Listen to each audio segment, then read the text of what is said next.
Hi, everyone, and welcome to the Network Effect. I'm Amy Henderson, VP of Client Relations at Channelnomics, and I'm thrilled you're tuning in. Each episode, we sit down with leaders who are shaping the future of partnerships and ecosystems, and today's guest is a powerhouse in channel strategy and supply chain transformation.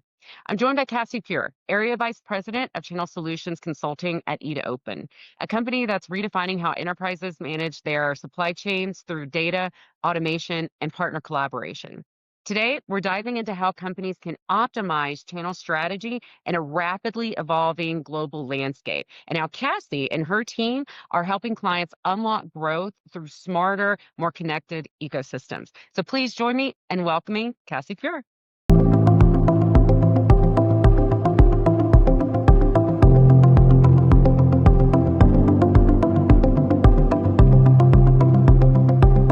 Cassie, welcome to the show. How are you? I am well. Hey, Amy, how are you? I'm doing great, doing great. Where are you tuning in from today? I am in my home office in Illinois, Moline, Illinois, right smack dab in the Midwest, So, Amy, where in November, right, the Midwest can either be hot enough for swimming parties or snowing and ready for Christmas movies. You just never know. So, it's a fun time of year.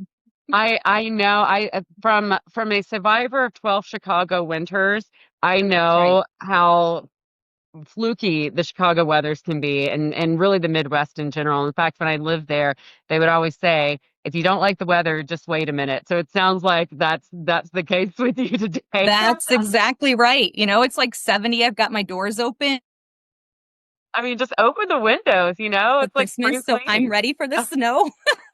I am too. I live in a ski town right outside of Park City, Utah, and Yep. the resorts are supposed to open next week, but I don't know what we're going to ski on because we don't have any snow yet. It was 68 degrees yesterday with us, Yeah. so It's same nuts. It's same crazy. here. Keeps you Oh, on your well, toes. I know, right? Well, how are things with you in general? How are things in your world right now? Really exciting.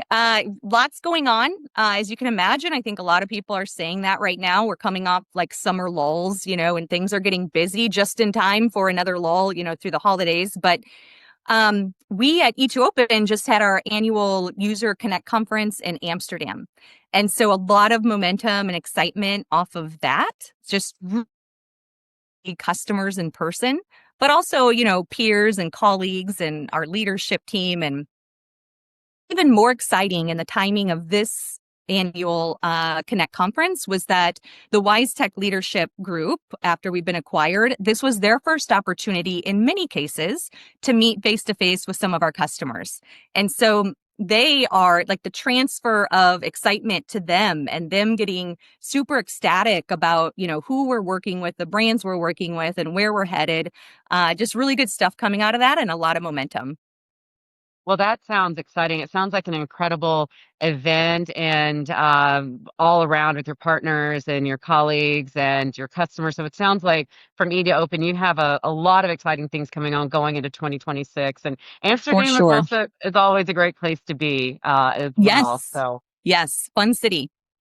perfect. Well, hey, before we start diving into the big stuff, I wanted to ask you sort of a opener, sort of fun question. And I thought about what are some things maybe unexpected or surprising that you've learned or picked up in your career that, help you lead channel transformation in general? Good question, Amy. I'm a lot of thoughts are going through my mind here on this. I think there's a lot of things I could answer with, but something that comes to mind is that, you know, companies and channel leaders, they don't always have the answers and know what they're looking for. So as people who are working with, transformation teams and leading the charge there, I think it's really important to stay curious and just ask a lot of questions. Um, if you think about channel leaders working with their partners, they should not assume that their partners are happy with their programs or their sentiment is awesome and they're really getting value out of that. They themselves need to be curious and talk to the partners and, find out the facts. As do we, like you and I both probably, right? Working with the public, working with customers, working with peers, just always good to learn more, like challenge the status quo, really dig in, find out about people's businesses and what's going on and challenges and where they're headed. I think just a lot of that comes out in natural conversation. And so I think if you're not really truly being curious and you're not digging in and kind of challenging what you know to be true, you're going to miss out on a lot of the information that you need to really drive transformation, or really just any initiative in your personal or professional life. I am so glad you said that. I read a book not too long ago where its author said, always be curious in every situation, whether you're meeting someone new, catching up with a friend, talking to your Mhm. partners about what they're thinking, what's going on in their world, what they're feeling about. And it's funny, I was talking to a partner a few weeks ago who said, I really wish my vendor partners would ask me more questions, would be more curious. And Yeah. that is so true. So, such a powerful statement. So, thank you so much for sharing that. Yeah, I mean, it pulls out information that they otherwise maybe didn't even know, weren't even cognizant that they had, right, in their head. So it's critical. I couldn't agree more. Well, let's dive into it. I would love to start with the big picture here. And I want to ask, how is the channel landscape evolving, and what are the biggest challenges companies face in managing partner ecosystems today from your perspective and from what e2open is seeing? Yeah. Great question. Super important. Obviously, this is a lot of what people are talking about. I think for starters, it's evolving at such a rapid speed that one of the major challenges is just keeping up and, being agile enough to make those necessary shifts that, brand owners, that channel leaders have to make to keep up with the market. So if you think about tools and technology, like the implementation of them, the way you use them, the integrations, the partner touch points, they all need to be built in a way that allows for nuances and modifications as the market shifts. You know, you can't just keep everything kind of status quo. And I'm not talking about major changes, but you need to be able to handle, the addition of new partner types as the ecosystem expands, or short-term incentives and programs and things like that. And your programs processes have to be agile to do that. Now, another thing I'm thinking of is the changing consumer behavior, which has been a big challenge. We've been talking about this as well for a very long time, but a lot of these shifts take a long time, right? So it's in infancy and it's maturing, and brands are at different points in their journey along the way here. But the selling motions that, brands have to map out from a marketing and sales perspective to this next generation of buyers is really a critical factor. You know, I think it was Forbes that put out research just a couple months ago that said at this point, 75% of all shoppers are using both digital and physical challenges, or channels rather, in a single buying journey. Now, Amy, that's not really in of itself surprising, but if you think of the big picture and the older generation, my parents, my mom on there online using omni-channel, to really figure out what she's buying, how it's being delivered to her, that's important. That's a big chunk, of the market. And brands need to rely on broader sets and tools and applications to really gain insights from all of those different avenues. And so really just having them map, say, these customer journeys to the partner roles that they have in their ecosystem is a critical exercise. I could not agree more. And that's such a powerful perspective. I once heard that rigidity is the enemy of progression.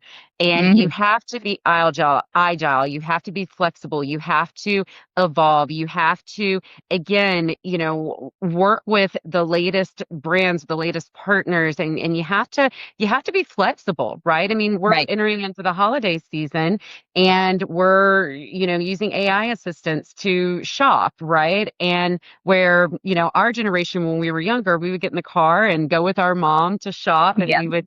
Now, I don't remember the last time I went shopping in person, right? You rely on technology to do this, in the same way with the channel as well, and with the ecosystems, and just the way businesses work in this evolving ecosystem and economy. I don't want to call it my age, but because you mentioned Christmas shopping, I also think about just getting like the J.C. Penney's catalog and circling what it was. I wanted Santa to bring me, my mom would take that. I mean, just nostalgic. But yes, it does bring to light that new tools and technologies really have to bring all of this information together so that you can really have a holistic understanding. Of course, AI is important to that too, Amy, right? I think how brands implement AI to do some of this work in a meaningful way without losing the human aspect of relationships and in these selling motions. I think that's also, factors into all of this too. So, just lots of things to think about as they kind of package this up into a go-to-market motion. Yeah. For me, it was always the Sears catalog that thick, where I would bookmark different things and leaf it and put it right where my mom would cook, so she would Yes.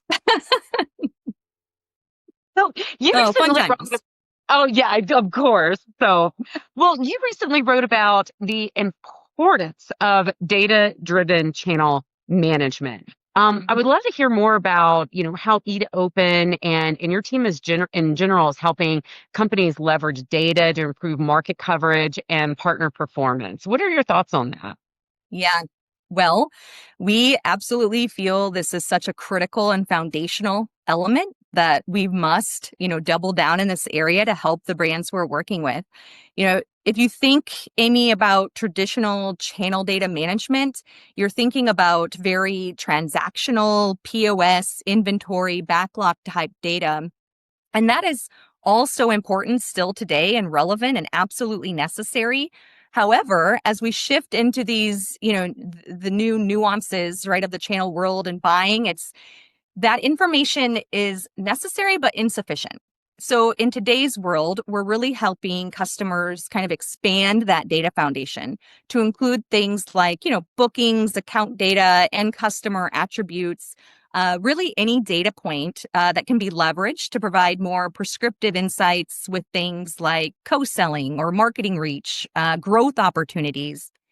Absolutely, your incentive structures, and then also just more tailored approaches to partner engagement, prescriptive techniques for their touch points, and the different areas that partners are engaging with you in. So all of that really important just as you look at ways to help your partners based on that data. Now, it's not easy, right? You know as well as I do, brands are at all different maturity levels of their data strategy. And so we're trying to meet the customers that we serve where they are to truly understand, what data do you need? What data is critical? Don't get data you don't want, right? It's just going to muddy the water. Where is that data? Does the partner own it? Do you need to do agreements to do that? Do you have access to the systems and tools? Are you even capturing the data in some method that you need? So really mapping out that strategy at a foundational level first, and then understanding, okay, how to acquire that, cleanse it, enrich it, harmonize it to really provide insights and start incrementally adding value across your channel strategy. And I would be it would be hindrance to say if I didn't bring this back to AI. So many of the AI functions are going to fail without this clean, structured, and harmonized data. So, that's something e2open has been doing for a very long time, back to the Zyme days before some of the larger acquisitions. So something we are very, very excited about. You guys were thinking about this early on and anticipating that this was going to happen, and you're still working that into your everyday processes today. So that is wonderful to hear. Yes. Well, you touched on this a little earlier, but just to revisit in terms of subscription models and co-selling, right? So Mhm. both of those are on the rise. So with that in mind, how do you see brands rethinking their relationships with channel partners given that? Good question. Relationships certainly aren't, linear and transactional anymore. And I think a lot of the brands have been and still are continuously placing an emphasis on collaboration with the partners, really banking on long-term success and investing in the ones that obviously have the potential to grow and add value to the overall product and sales. Incentives have even shifted somewhat drastically in certain industries, where brands are thinking how to reward lifetime value and contributions from the partner versus, the traditional one-time point of sale transactions. And that's a big overhaul in certain areas. Again, depending on the maturity level in your journey, as an individual brand owner with a channel ecosystem. Now, these types of shifts are also requiring, I'd say, a deeper integration across the customer journey with that partner to brand and partner to partner collaboration, but also within your tools and technologies so that you can really understand what is happening pre-sale and post-sale, and consider the entire buying journey and where partners are contributing to that, and really where partners are working together to do, creative ways for closing techniques and growing revenue.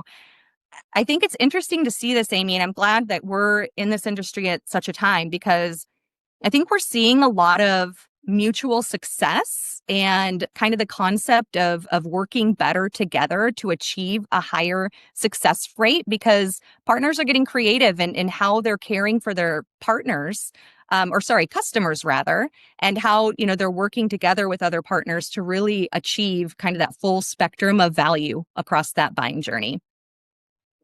It's so interesting that you mentioned that, in terms of partners being more creative and working together. I heard a stat at an event a few weeks ago that said 95% of AI-driven initiatives within corporations resulted Mhm. in zero ROI. And it was mainly because the business didn't understand the business outcome that they desired for it. Mhm. And so that's a huge opportunity for partners to come together and bring technologies together to help organizations and vendors see that business outcome. So that's such an Absolutely. interesting perspective. Yeah, Well, it is. It's a fun time to be in here, right? it is. It's an exciting time. It can be a little scary, but Yeah, what does scare you a little bit is boring, right? that's right. Well, speaking of AI, you touched on this a little bit earlier, but just to come back to it, how are you seeing AI and really automation in general shaping the Mhm. future of channel operations, especially in areas like, and I think you touched on this earlier, incentive management, partner Yeah. onboarding, performance tracking, and moreover, how does this relate to the upstream operations and the connected supply chain? Yeah, something we're obviously top of mind for us, right? How it connects across the entire supply or value chain from supply, logistics, trade, planning, and your channel operations. And first and foremost, I think there is such a massive benefit to the partners. And if it's not already realized within some partner programs, it is coming. I mean, AI is going to be and is, right, a benefit to us all. But I think the partners are really on a winning team right here. And that is because they're going to have access to personalized experiences, tailored incentives to really meet them where they are without being, say, boxed into standard or generic incentives, because AI is going to do all the work to administer those nuances of each partner type and their individual needs. If you think about, kind of even in the near history, we are so concerned about the administrative overhead of some of these incentive programs, right? It's a very large lift for channel ops teams. And so we always are cognizant of that. And before you say you don't want to get too tailored, you can't do all of these different caring for the nuances of partner types because you need to be able to administer it without human error, with too much overhead, cost reduction, all of that stuff. Well, now AI is going to be able to do a lot of that work, right? They're going to be able to say, take the same technology, but then overlay that with the intelligence that's going to be able to do that personalization and that tailor made feel for the partners. And I think that is where they're going to benefit extremely well from. And if they're benefiting, the brand's benefiting. Now, second to that, onboarding, we see and have seen a lot of that shifting from, traditional human trainers and office type hour conference calls, to very automated and guided workflows. This is really requiring little to no human elements. So I do want to, kind of bring up the concern that brands still need to provide that human touch with their partner base. It might not be on things like onboarding, right? But it needs to be in the collaboration and the planning and the strategic items that they're going to be doing. But, for onboarding, right, AI is going to suggest and prescribe and lead to a more intuitive and proactive partner experience. So really good stuff there. Lastly, Amy, with the data foundation, just tying this back to, e2open's, focus on the data. We are seeing such major improvements with upstream collaboration. So demand planning, your forecasting, all of that is becoming much more timely and accurate based on this intelligence. I think there's been one of the studies was 65% more accuracy in demand sensing because of AI that's being implemented in tools and technology. And so this is going to lead to reduced stockouts, lower carrying costs, things that are going to benefit the overall brand and their partners. But absolutely on the downstream, the indirect channel, where and when products are being sold, what products are being incentivized, what products need to move through the partners, all of that is so critical. So the upstream and downstream effect working together, I think is creating a more holistic view for brands to think about.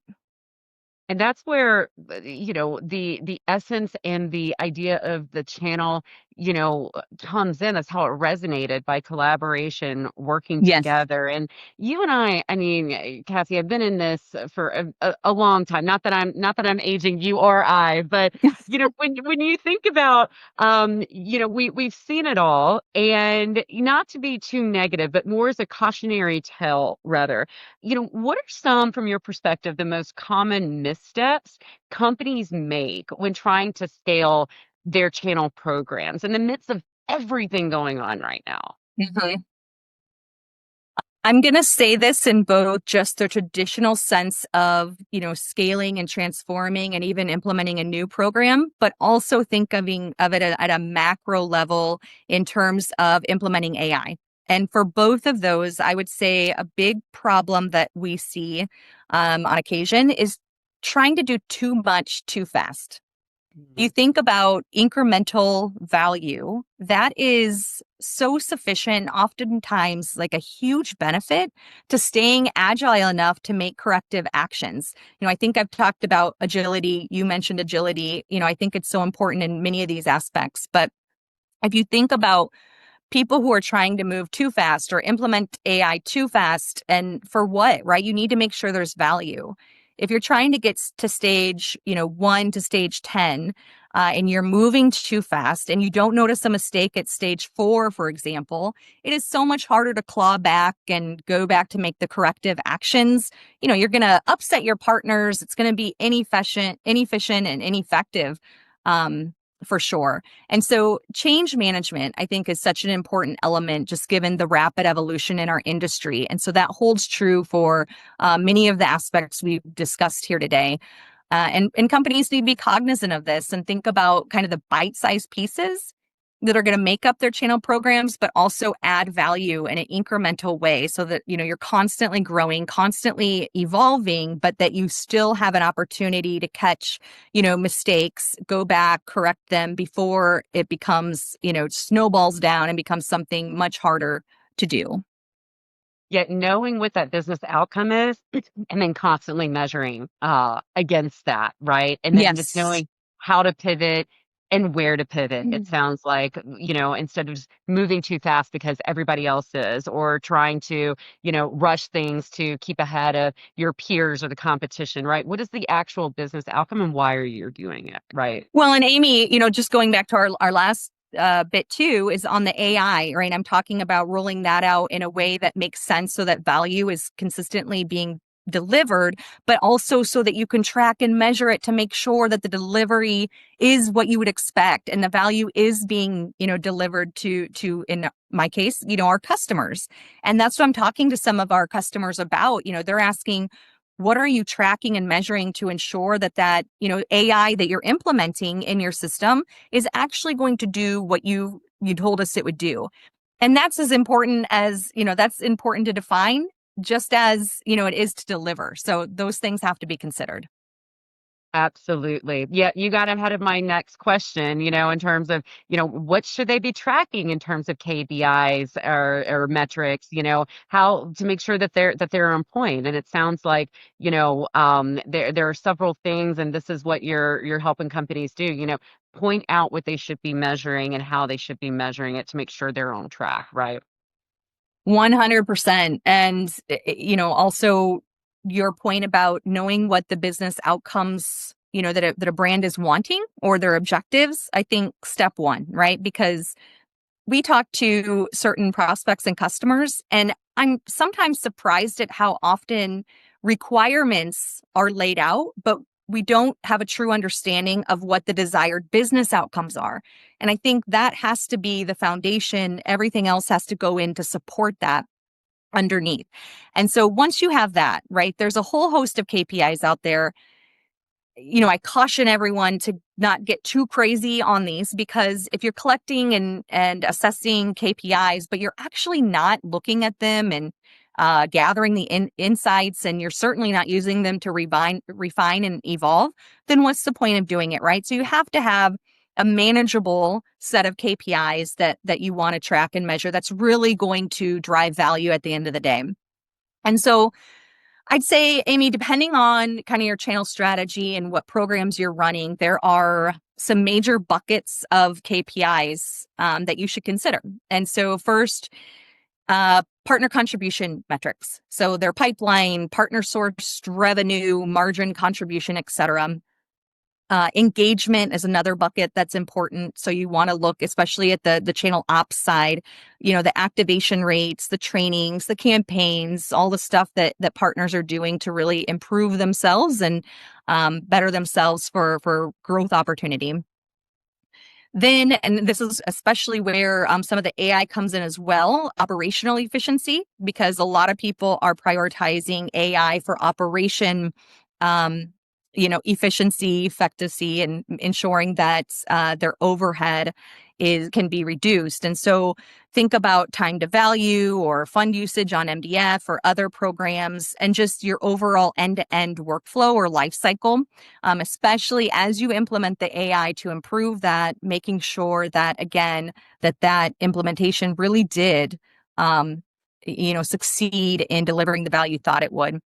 And then I think the fourth bucket that you should have something to consider in there is growth metrics. So looking at, upsell or cross-sell rate, new customer acquisition, things like that. So, again, you can overdo it, and that is going to hurt, your progress. I think, trying to do too much, trying to, capture too many metrics, because you're just not going to look at them all. And then what's the point? So you really got to hone in on what's important to your overall company objectives and your business outcomes that you want to succeed, and then find some of these within, these major buckets that are really going to give an indication and give you insights as to what is going well, what's not, and most importantly, how you're going to evolve and refine your program going forward. Sure, that is great advice for, any partner-led organization to really hone in on, in terms of what you're looking for, how you're measuring against. We've all been a part of programs, whether it is, within your own organization or with a partner or vendor partner, where you do certain things and you're thinking, what are they doing with this? Why are we using it, right? What's Yep. really impactful, and why should you be looking at it? And so that's sound sage advice. So thank you for that. Well, as we wrap up, a couple more questions for you. Mhm. One serious one fun one. I'll ask the serious one first. Shifting gears a little bit to the WiseTech Global acquisition. Now that you're part of WiseTech Global, how do you see this acquisition impacting your channel strategy, customer offerings, things like that? So I don't want to sound like I am just ringing the corporate bell here, Amy, because I did have concerns and doubts. And, this summer was a struggle understanding what is going to happen and the strategy going forward. But at this point, right, from what we've learned, from the conversations I'm having, from what we have been, committing to 2026 and beyond, I am extremely excited about not just our existing channel portfolio and the advancements we're going to make within it, but also additional innovation and advancements we're going to make, moving forward to really add value to our customers. WiseTech is such a product-led company. And they have, additional resources, and they have access, right? That's going to allow us to accelerate that value. And because of that, I'm excited. And they have bought in, just as, e2open has been saying. We have not done a great job of giving it to the market at e2open. With WiseTech, I think you're going to see a lot more about the connected supply chain or the connected value chain, where the channel ecosystem is such a critical component of that. It's not just about making goods and moving goods. It's about the selling and the, growth opportunities that brands have through their channel partners. Because as we all know, right, the channel is only growing and becoming more of an important factor in, a brand's overall strategy between indirect and direct sales. So we are excited about it. Our leadership is excited about it. I have personally been working with them nonstop, for a couple of months, and I'm super excited about, 2026, especially heading into there and seeing some of this innovation and advancement accelerate. Well, that is excellent to hear. It sounds like exciting times. And with any, merger acquisition, it's always met with trepidation and Yeah. nervousness for the future, right? And that's common. But it sounds like that you guys are on the right path, and that WiseTech is just a really great product-led company, and it's gonna, help your go-to-market efforts and the direction that you want to go. So that is exciting. I can't wait in terms of watching from the sidelines to Yeah. see how it shapes up. So And now it's our job, right, to deliver that to the market, to deliver that excitement so that people can see it. So yeah, I'm anxious. no doubt. Well, Cassie, thank you so much for joining. Before I let you go, I want to ask you a fun question. With everything that we have going on in our work life and our personal life, I think we can both agree that there's times that you want to just step back and just take a moment for yourself, right? We all need that serotonin boost. We all need something that will just either calm us down, give us a laugh, spark new ideas, unwind. What are some things that you're doing, watching, reading right now that helps Cassie kind of get grounded back to earth? Good question, Amy. And, for anyone who knows me kind of outside of, the professional realm, or even, just networking at events and things, I'm not always the most serious person, right? I like to have a lot of fun. So, good question. I wish I was going to tell you that I'm reading and listening to all these things that are making me a more intelligent person. But the truth is, Amy, I have three boys. I have three sons who are all so very active. They play all of the available sports to them. And so it is very unusual for me to have an evening or, weekend especially, that doesn't involve athletics in some way. My husband coaches a lot, right? So I am on the sidelines. I am like digging in there. I'm the mom yelling on the sidelines. Like, I'm really into it. And the thing is that if you look at that type of competition and teamwork and even individual motivation, as I see my sons grow and, things become more important to them and they're really, honing in on their skills, it's really enlightening. Like, if you take the same principles learned on a football field or a basketball court or baseball field, whatever it is, and you think about the collaboration, the real-time decision making, the perseverance, the way that you act when you're down and versus when you're up, like all of those things is a reminder, and sometimes lets you see how you yourself should work better with your teams or with your colleagues, with your customers, really to drive innovation and collaboration and all of those advancements. So I like to think of it as using that sports world, and it's been done so many times before, right? But for a way to really move that into both your professional and your personal life, just to better the way that you're interacting and really thinking about how you should be advancing and innovating and doing all the great things that you're meant to do. There's nothing like competitive sports that will remind you of the basic human fact that your presence and your actions and your performance affects other people. And Yes. people depend on you, and it makes you work harder. It makes you think about others. It makes you show up for folks. And the fact that you're showing up for your kids, and you're the mom, yelling on the sideline and supporting these kids, it encourages them, and then it helps them later grow into their educational and professional lives when they enter that, right? Yeah. And I myself, you mentioned reading. I am so behind on my reading this year. I set out a goal to read 10, no, I set out a goal to read 12 books in 2025, one for each month. I'm still on book number 4 in November. So, So I think Larry's reading enough for both of you. Then I've yeah, got some from his list that are on my list as well. So I think he's on book maybe 105 right now. And in fact, I don't know if you follow him. Little plug for Larry. He does a segment called More Signal, Less Noise, and you can subscribe to it. It's a free subscription, or you can, donate to it if you want. But he writes what he's seeing and reviews from his book. So it's pretty cool. So yeah, when I hone up on my reading, maybe I'll do that. But well, and then Kathy, share with me. I will. I will. Well, Cassie, thank you so much for joining today. It was such a great and insightful conversation. I always love your perspectives on things. And for those who don't know, if you see Cassie at an event, she is the ray of light at any event. If you were bored in a session and it's not seeing, go see Cassie out in the lobby, because she is so much fun to be around. So you have such Oh, a Amy, lovely you're the best. personality, and I always look forward to seeing you at these things. So. Yeah, and it's been too long, my friend. It has been. Well, Kathy, we'll see you soon, and everyone.